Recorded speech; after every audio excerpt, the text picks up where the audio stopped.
I would say just the Ludington Fire Department, but Tyler, you work both departments, Scottville and Ludington, right? Yes, sir, I do. All right. You started at Scottville first. Yep, is that correct? 2016. Okay, and you have a story. I mean, there's a lot of stories with you that I'm going to try just in the last 24 hours of less than that of knowing things about you. So let's see if I can break this down. You started in Scottville, 2016. You said, right? Okay. Yes, sir. And then you moved over to Ludington when? Last year. Okay, last year. Roughly about this time. All right, but instead of just saying, "Hey, I'm going to just switch departments," you decided that you're going to work at both of them. Yes, sir. And why is that? Tell us about that. So there's a big issue with hiring new firefighters. There's so much going into being a firefighter that not very many people want to continue to do it. They don't want to take on that effort, and they don't want to take on that responsibility. I don't want to say responsibility. I would say more along the lines of they don't want to take on the time. Okay, they don't have the times. They don't want to. They just can't. It's a lot of it's dedication to that. And we were talking with Chief Henderson just a couple of days ago, and he said, you have to be able to have an employer, as an example, that is able to say, go fight that fire without you having to have permission. When you get a call, when your pager goes off, you need to be able to leave that job, and sometimes it's difficult, right? Yeah, there is a there is a rule and guideline for businesses to keep, and it allows volunteer and full-time firefighters to be able to leave at any point in time. Absolutely. Though we are an at-will state, so most employers just will absolutely allow us to go, but they don't want us to continue to go all the time. Yeah, absolutely. And that makes it tough. And I think you bring up a very good point that there is a balance between, the commitment to being a firefighter and obviously life in general. I mean, and to help you have kind of that better life, you need additional firefighters, and we're hurting at many of the fire departments in the area, in the Scottville area. If it's Fountain, if it's Manistee, Ludington is up to staff, which is great to see that. But let's isolate Scottville for just a second as an example. Being short staff there, with the firefighters, does that put that extra burden and pressure on you? I can't say it's a burden or extra pressure, but yes, absolutely. It makes us, we have to call multiple departments out to what might not be a real structure fire or what might not be a real car accident. It might just be a fender bender. So we take other people from their businesses, from their place, place of work and their homes, and we pull them into it, and then we disregard them. Yeah. So there's a lot going into it. We definitely, absolutely love to have every other department come out. We would love to have everyone in the county come out, but it's just not feasible. Yeah. And so I guess that kind of answers the question with bits and pieces of this is that, and I think by the end of our conversation, I'm hoping that there are people out there that are like, yeah, I want to be a firefighter, because when you look at what you do and just the interaction that you and I have had, and we were at the open house last night at the Ludington Fire Department, it's worth it though, isn't it? It absolutely is. Tell us why. So that's multifaceted. The looks on the faces of the kids when you walk into a school and they just see all your gear and they see all your equipment, that's one of the biggest ones. You're also that, I wouldn't say safe space specifically, but you're that voice of reason, and that you're the face of change. Yeah. People look up to you, right? Yeah, and that's across the board for any emergency services, police, fire, EMS. You're the face of that hope, and that you hold a lot on your shoulders, and it builds you as a person. It gives you as a firefighter a moral and emotional obligation to your community to actually do your best. Yeah. And while you're saying that, I can only imagine those instances where you're out and you've got, let's say, the jaws of life, and you're looking in at that person in that vehicle and saying, "Hey, we're going to get you out. We're going to try to make sure that you're okay." Mm-hmm. You're in those moments all the time.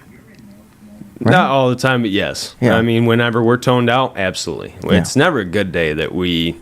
Sometimes it is. Sometimes you might just rescue a cat off of a roof. Yeah, that's true. It just those are the good days. But some of the bad days, you're that person, the one person they see before they make it to the hospital. Yeah, for sure. What about think back? You've been fighting fire since 2016. You've been helping people since 2016, and we haven't even touched on your military service, which we want to do here in a moment. But since 2016, there has to be that moment, that instance where it was like, yeah, this is all worth it, and you really took away, and you went home and you're like, yeah, I'm doing this because of that. What was that like, or what is that like? That's every call. Is it? Absolutely. Take us through that. So, even on the really, really bad calls, you still have that emotional pull to help each and every one of us. And then you look at your partners, your other firefighters, and you see whether they're having a really bad day because of that call, mm-hmm. or whether they're just trying to understand why it happened. Okay. And so to be able to help each other out and to be able to, help the community, it's just that every call makes it worth it. There's never a call that doesn't make it worth it. Is it a firefighter family? Yeah, absolutely. Yeah, 100%. Why do you think that? Why is that so important? So, for many reasons. Okay. One being we have to trust each other inside of a structure fire. Absolutely. We have to be able to trust each other to do our jobs. Yeah. And two is these might be the last guys you see. Mm-hmm. And that's that deeper part of it. Yeah, absolutely. It's not something that that's the thought we keep in the back of our heads. Mm-hmm. But it's definitely a thought that we have. And these are the guys that I have to eventually, possibly, and hopefully never, but I may die next to. Mm-hmm. So it's just one of those things. Well, and as a service member, you served in the Army for how many years? 9 years. 9 years. By you just saying that, I would assume that is what you lived and breathed when you were in the Army. That soldier that was next to you, that service member, you felt the same way. So there was probably that normal or some sort of calling to go from the service to being a firefighter. It wasn't actually. Really? No. Okay. So I was not. When I came back home, I was not going to become a firefighter. Okay. My mom and my father were firefighters since I was growing up. I grew up in a fire barn. Okay. And I didn't ever think about being a firefighter. And my mother, when I came home, my mom started seeing a change, and she started seeing that I needed something. Okay. And I needed a goal. Yeah. And one day, she called Scottville Fire Department, asked if I could come down for an interview, and she did this. Oh yeah, absolutely, absolutely. She absolutely did. She came to me and was like, "Hey, you have an interview down at the Scottville Fire Department at this time on this day. Wow, be there." Yeah. And I was like, "Okay." Okay. Yeah. Ever since then, I've been here. Yeah. Do you ever regret it? No, absolutely not. No, it's good. It's good to hear that. What growing up? I mean, you just hinted on it that firefighting was a part of your family. Yep. And I asked the lieutenant yesterday, Scott. He was in the studio. If he had fire trucks growing up and so on and so forth. So you wanted to serve in the military, or was in the beginning? Did you truly want to be a firefighter when you were growing up? What was your childhood like when it came to that? Military. Okay. Grandfathers were in the military. My family's been in the military. Okay. My father was in the Navy. Yeah. Military's been my goal. though every kid wants to be a firefighter, or a police officer, but EMS gets left on the back burner with that one, definitely. No, absolutely. No, it's true. Every kid wants to be that hero. Yeah. And so whether it's military or whether it's fire, whether it's police or EMS, it gives us that avenue. Yeah. And I told you this off the air, is that, for you were in the military for 9 years. You've been as a firefighter since 2016. You look like a young kid. You probably get that quite a bit. But you dropped the word hero just a moment ago. And so I guess my question to you is, as a younger firefighter, when you hear that, when you hear people say, "You're my hero," or "Thank you for all that you do," and such, how do you take that? What is that like for you? It all depends. So I don't like it. I this doing stuff like this. Yeah, no, I believe it. Not my cup of tea. But I like to be the quiet professional in the back. I don't like to have it boasted about. Yeah. Okay. But that's just through years of military and then being humble doing now, and it's humility. Yeah. If you get a chip on your shoulder, that's a problem. Mm-hmm. So the reason you join the fire service is to help your community, not to be a hero. Yeah, that's a good point. Absolutely. So, but you save lives. Yep. And you go in and you are there with your fellow firefighters, your family, as we mentioned a moment ago. You are there. And I'm sure there's moments, where you're nervous or scared, but I would assume that when you see all of the family members out of the house or out of that structure, you and that fire out, and you can say, "Hey, we're done, and we're going home." That has to be rewarding, though, for you. Yes. Yeah, absolutely. We absolutely are there to save lives. Mm-hmm. Our goal is to save lives, to save our community, and then property, and then everything else after that. But that sense of fear is always going to be there. We're put into a chaotic position. We're put into chaotic situations every single time that we get toned out. Yeah. But it's a rewarding feeling knowing that you saved someone's life, or you pulled somebody out of a vehicle, or you saved a cat off of a roof.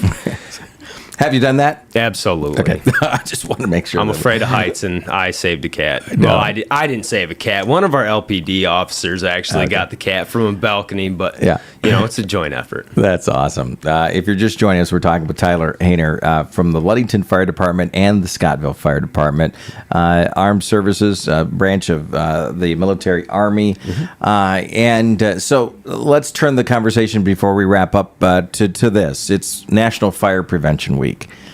From your perspective, what should we be doing out there to help save lives, our families' lives, our pets, our homes, and so on and so forth?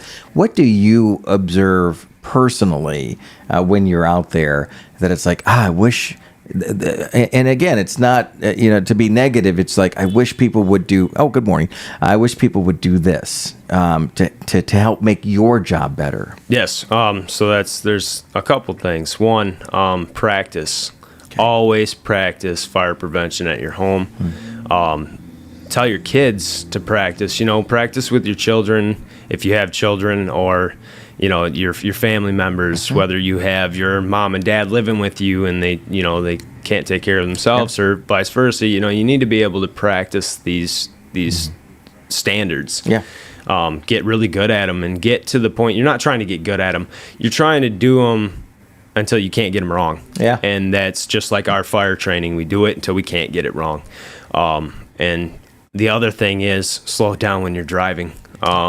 I understand being in a rush, but that's the other biggest thing, is not paying attention. Mm-hmm. Be cognizant of your surroundings, and definitely try to think about other people when you get behind the wheel. Mm-hmm. It's a big thing.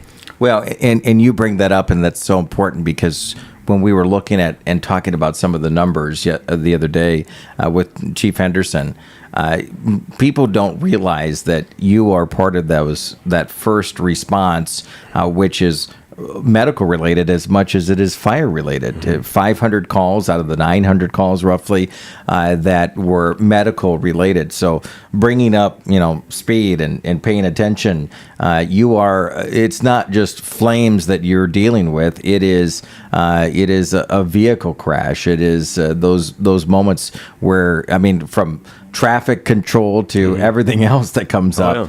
Yeah. It's not just firefighting, Nope. is it? Nope. Wow. As much as I would love to say it's just firefighting, because that's why I joined, but it's there's a lot going into it. There's a lot of training that you have to keep up with. There's a lot of standards that you have to keep up with. There's a lot of need there for a firefighter. It's not just we get to go into the inside of a burning building. Yeah, absolutely. Last couple questions, and I'll put you. I get you off the hook here. Do you remember that first day that you had to go into a fire? Do you remember those first kind of things? And absolutely, twice for both departments. Jace, what was that? What was that like? It's nervous. You're absolutely nervous. You're scared. You're excited. You're just ready to get after it. You're ready to save somebody's property. Yeah. It's emotional and very rewarding and draining. Yeah, absolutely. You are absolutely tired and soaked to the bone, and depending on whether it's winter or summer or fall, it's awesome. You mentioned last night when we were at the open house that when you're soaked, because if you're holding a hose, like there's water flying everywhere, and you're going to be soaked. Have you ever in the wintertime, like you were icicle kind of? Oh yeah, really? Oh yeah, you sit down in the chair to go home and you hear everything cracking, and it's not your bones, it's all of your gear. Oh my gosh! Well, and it goes back to, and I know that's not the fun part about it, but it is being able to interact with the schools, as you mentioned, and do the open house. But for that message to the community today, what's that message from a firefighter here in the Ludington area, Scottville area? What's your message to them? To ensure that they're ready and ensure that that they know that you're there for them at any moment. What would you say to them? I would say to practice, absolutely. But at any given time that you decide to call 911, there's fire departments from Grant all the way to Riverton to from Branch all the way down to Ludington. There's fire departments that are going to be there at any and every call. Absolutely. And just like us, we train to be professionals. We ask that you do the same for your home and your family and your friends and your community. Yeah, that's a good point. And sometimes we just don't think about that, and hearing it helps reinforce that we have to make that adjustment. If something happens and you have to go busting into that home, are you going to be in danger because of something that we've done? We want to make sure that you're safe as much as the family and pets and everything else. Tyler Hayner, I commend you for all that you do. Thank you again for letting me suit up last night. Yeah, absolutely. In your gear. Anytime. No, I appreciate it. They were like, "Hey, there's an application." I'm like, "Well, I can't do what you do." I truly say that because there's heroes in all of us, and I know you don't like the limelight and such, but I can tell that you are passionate about what you do, that you're passionate about your fellow firefighters, and making sure that every community member is safe and comes out alive. And I think you do show that. So I appreciate you, and thanks for all that you do. Oh, thank you, Chris. Absolutely. Tyler Hayner, firefighter for Ludington Fire Department in Scottville. It's a part of National Fire Prevention Week. And take the words that Tyler expressed today, and as well Scott yesterday, Chief Henderson just the day before, and we'll have another firefighter on tomorrow morning, that we want to make sure that everybody continues to be safe.